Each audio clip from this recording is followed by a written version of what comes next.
Hey guys, so not long ago, Donald Trump was at the National Association of Black Journalists, and a lot of crazy things were said there. We could have guessed it wasn't going to go very well because there were two things that are kind of Donald Trump's kryptonite: women and people of color. Sir, a lot of people did not think it was appropriate for you to be here today.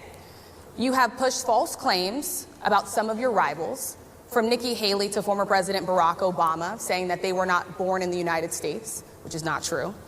You have told 4 congresswomen of color who were American citizens to go back to where they came from. You have used words like animal and rabid to describe black district attorneys. You've attacked black journalists, calling them a loser, saying the questions that they ask are, quote, stupid and racist.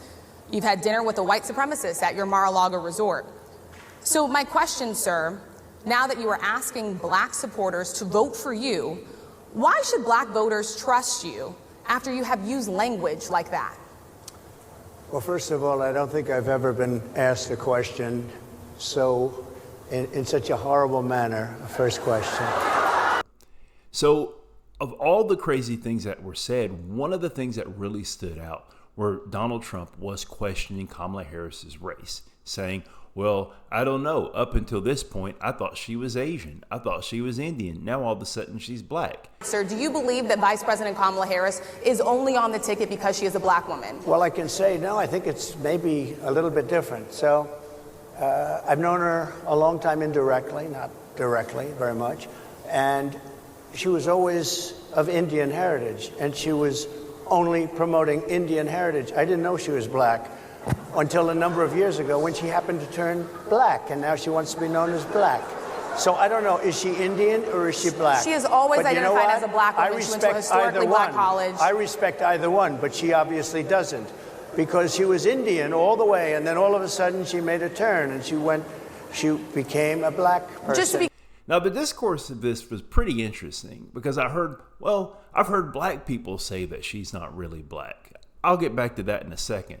Then I heard other people point out the fact that she went to an HBCU, that she is a member of what I believe to be the largest black sorority in the country, the AKAs, which I'm fairly sure that there is non-black members of the AKAs. And Howard University, the HBCU she attended, well, they have a large percentage of non-black students going there. In fact, I actually know someone who was Vietnamese American who did graduate work there.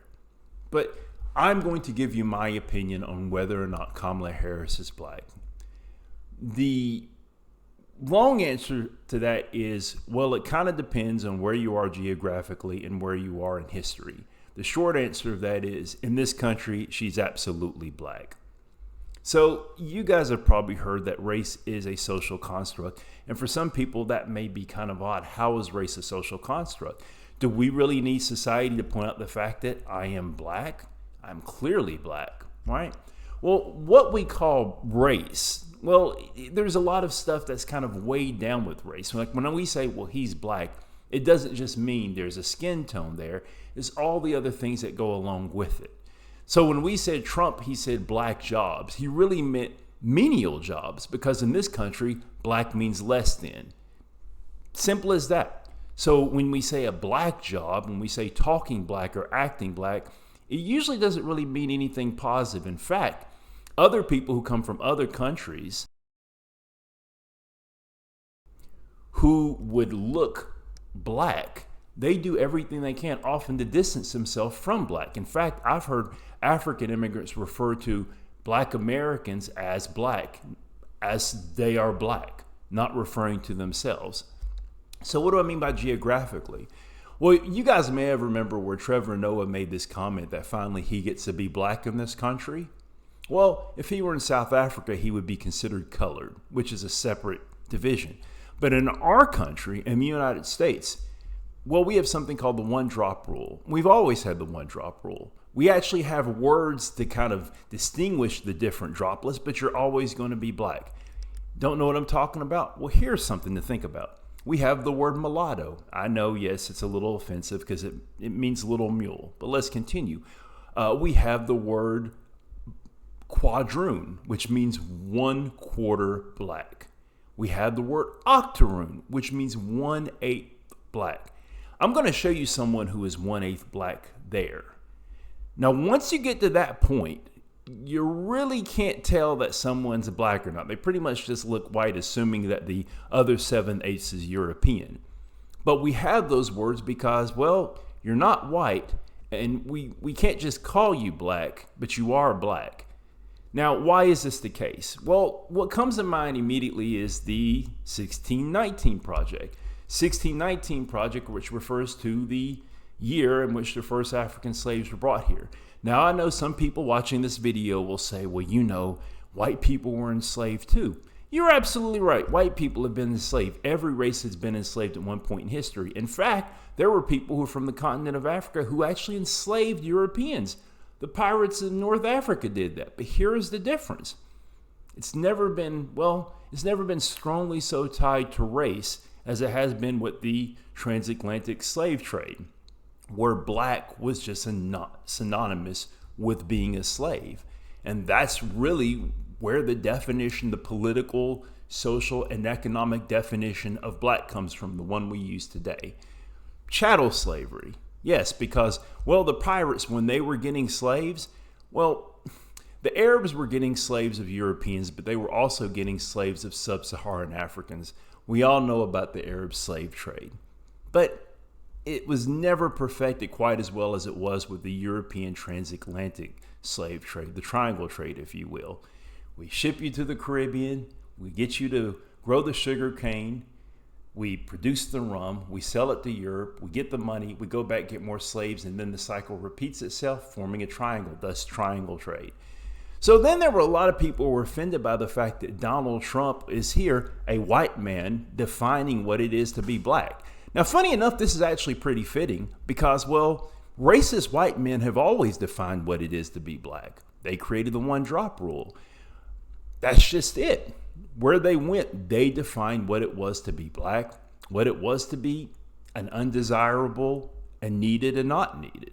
It's always been racist white people. They were the ones who defined what it was, what the race was, because guess what? That's the use for it. That's the purpose of race in not only the United States, but the Western Hemisphere. That's why he said black jobs, guys. Because, well, he wasn't saying jobs that were held by black people. I'm black. I'm a college professor. He wasn't talking about college professors. People from the south of the border aren't taking my job. It's actually more likely someone from East Asia to take my job. I teach math. I don't think he was talking about my job being a black job. He meant jobs that were low skilled, because Donald Trump is a racist. The other thing that's interesting about that is the intersection of race, how you can be multiple ethnicities at once. Because here's the thing. Kamala Harris is South Asian, and she's proud of being South Asian. She should be. Well, honestly, I've never really liked when people say they're proud of being a particular race because it wasn't like you achieved anything. I think when people say they're proud, well, they often mean they're just not ashamed. Now, there are some people who, when they say they're proud to be a race, it has a different meaning. But usually when people of color say they're proud of being fill in the blank, it just usually means that they're not ashamed. But it is interesting, though, how I know that a lot of white Americans will be 1/4 Irish, but then claim Ireland. They'll be 1/5 Italian and think that they're straight from Sicily. Or they'll have an imaginary 1/3 Native American and think they should be a tribal member. They don't have a hard time understanding that you can be multiple things at once, or you can even identify one identity at once, unless it's being applied to this woman of color who's trying to get the highest position in the country. Which, I guess I'll conclude with this. It does make sense that Donald Trump would then use race to achieve his purpose, because that's the reason the concept of race as it is in the modern day was invented in the United States.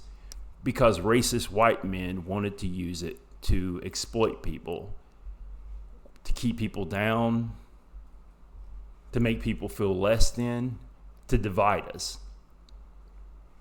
His audience wasn't really black people, it was white people. And maybe some kind of dumb black people who want some type of purity test. Guys, if you're a black American, look, slave rape, none of us are 100% African. Let's get that out of the way.